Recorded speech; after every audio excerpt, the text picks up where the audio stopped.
আমরা আমাদের দ্বিতীয় আলোচনায় যাব। আল্লাহ সুবহানাহু ওয়া তাআলা পবিত্র কোরআনে নারীদের পর্দার যে বৈশিষ্ট্যগুলোর কথা বলছেন, যেমন আল্লাহ সুবহানাহু ওয়া তাআলা বলতেছেন যে আকারনা ফি বুয়ুতিকুন্না, তোমরা তোমাদের গৃহে অবস্থান করো। কাদেরকে বলতেছেন? মহিলাদেরকে। আচ্ছা, একজন মহিলা যদি ঘরে থাকে সে আল্লাহর সবচেয়ে নিকটবর্তী থাকে। আমরা কোথায় সবচেয়ে বেশি নিকটবর্তী থাকি? আল্লাহর সিজদায় গিয়ে। হাদিসে বলা হচ্ছে একজন মহিলা যদি ঘরে অবস্থান করে সে আল্লাহ সুবহানাহু ওয়া তাআলার সবচেয়ে বেশি নিকটবর্তী থাকে। চিন্তা করেন, এটা তার ইবাদত, তার ঘরে অবস্থান করা হচ্ছে ইবাদত। আল্লাহ সুবহানাহু ওয়া তাআলা নারীদের পর্দার ক্ষেত্রে বলতেছেন, সূরা নূরে আসছে 31 নম্বর আয়াতে এবং সূরা আহজাবে 59 নম্বর আয়াতেও আসছে যে এমন পোশাক পরতে হবে যেন পুরো শরীর সেই পোশাক আবৃত করে, এমন পোশাক পরতে হবে। কয়েকটা বৈশিষ্ট্যের মধ্যে এটা একটা। আবার এমন পোশাক পরা যাবে না যেটা এতটা মিহি কিংবা পাতলা কিংবা এতটা টাইট যে শরীরের অবয়ব প্রকাশ পায়, এমন পোশাক পরা যাবে না। এটা মুসলিম, সহিহ মুসলিমের 2128 নম্বর হাদিসে আসছে এবং মিশকাতে 3524 নম্বর হাদিসে আসছে। এরপর সুগন্ধি ব্যবহার করা যাবে না। রাসূলুল্লাহ সাল্লাল্লাহু আলাইহি ওয়াসাল্লাম সেই মহিলাকেও ব্যভিচারিণী বলছেন যে সুগন্ধি গায়ে মেখে সালাত পড়তে আসে। তাহলে অফিসে গেলে কি সুগন্ধি মেখে যাইতে হবে? টোটালি হারাম।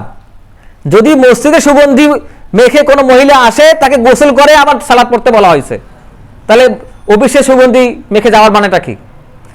এরপর হচ্ছে সাদৃশ্য হবার ক্ষেত্রে দুই প্রকার। যেমন পুরুষদের সাদৃশ্য অবলম্বন করা যাবে না, পুরুষদের সাদৃশ্য অবলম্বন করা যাবে না, পুরুষদের মধ্যে পোশাক পরা যাবে না। এবং আর একটা সাদৃশ্য হচ্ছে কাফেরদের সাদৃশ্য অবলম্বন করে কোনো পোশাক পরা যাবে না। এই সাদৃশ্য যেমন মহিলারা পুরুষের সাদৃশ্য অবলম্বন করে পোশাক পরবে না, কাফেরদের সাদৃশ্য অবলম্বন করে পোশাক পরবে না, ঠিক তেমনি ভাবে একজন পুরুষও মহিলার সাদৃশ্য অবলম্বন করে পোশাক পরবে না এবং কাফেরদের সাদৃশ্য অবলম্বন করেও পোশাক পরবে না। এরপর দেওয়া হচ্ছে তাকওয়ার পোশাক পরতে হবে। আল্লাহ সুবহানাহু ওয়া তাআলা কি বলছেন যে ওয়ালিবাসুত তাকওয়া যালিকা খায়র, কেউ যখন এই বৈশিষ্ট্যগুলো অবলম্বন করে তাকওয়ার পোশাক পরবে আল্লাহ সুবহানাহু ওয়া তাআলা তখন কি বলছেন? যালিকা খায়র, এটাই উত্তম। এবং তারপরে বলছেন যালিকা মিন আয়াতিল্লাহ, এই যে তাকওয়ার পোশাক এটা হচ্ছে আল্লাহর নিদর্শন। আল্লাহর নিদর্শন কোনগুলা? চাঁদ কি আল্লাহর নিদর্শন নয়? আসমান আল্লাহ তারকারাজি দিয়ে সজ্জিত করছেন, এটা আল্লাহর নিদর্শন নয়? সূর্য কি আল্লাহর নিদর্শন নয়? দিন রাত এগুলো হচ্ছে আল্লাহর নিদর্শন। যারা আল্লাহর নিদর্শনকে অস্বীকার করে তারা কি মুসলিম না কাফের? কাফের। কেন? আল্লাহ সুবহানাহু ওয়া তাআলা বলছেন আরো আইতাল্লাযী ইউকাযযিবু বিদ্দিন, আপনি কি তাদের কথা জানেন না, দেখেন নাই তাদেরকে যারা আল্লাহর নিদর্শনকে অস্বীকার করে?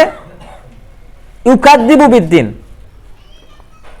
তাহলে আল্লাহ নিদর্শনকে যারা অস্বীকার করে এরা হচ্ছে কাফের। এখানে পর্দাকে আল্লাহ নিদর্শন বলা হচ্ছে, তাকওয়ার পোশাককে, তার মানে এই নিদর্শন যারা অস্বীকার করবে তারা হচ্ছে কাফের।